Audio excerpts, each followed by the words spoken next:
تمہیں کیا میری پرواہ، آج ان تمام باتوں کو بھلا کر اس حدیث پر عمل کیجیے گا۔ چپکے سے خامد کا ہاتھ اپنے ہاتھ میں پکڑ کے برملا یہ کہہ دینا ہے، واللہ لا اذوق غمسا حتی ترضى۔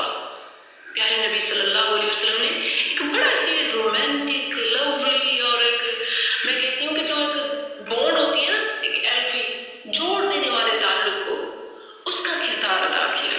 فرما دیا التی اذا غاضبہ، جب بھی اس جنتی عورت کا خامد اس سے ناراض ہوتا ہے، حتی تقع یدها فی ید زوجها، وہ اپنے خامد کا ہاتھ اپنے ہاتھ میں ڈالتی ہے اور وہ تقول کہتی ہے، واللہ لا اذوق غمسا حتی ترضى، اس وقت تک چین سے نہیں بیٹھوں گی جب تک سرتاج آپ خوش نہیں ہو جاتے۔ کیا بات ہے، سبحان اللہ۔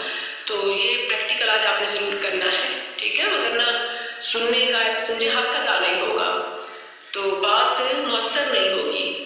کیونکہ آپ دیکھیں کہ ماہرین نفسیات کی خدمات بھی لے رہی ہوتی ہیں، وکلاء سے بھی مشورے چل رہے ہوتے ہیں، علماء سے بھی رہنمائی لی جا رہی ہوتی ہے، مگر آخری بات پہ جو ہم اڑتی ہیں تو پھر فائدہ نہیں ہوتا، ٹھیک ہے۔ تو یہ جملہ یاد کر لیں، جا کر حدیث سنا دیجیے گا۔ ایک حدیث ہے، واللہ لا اذوق غمسا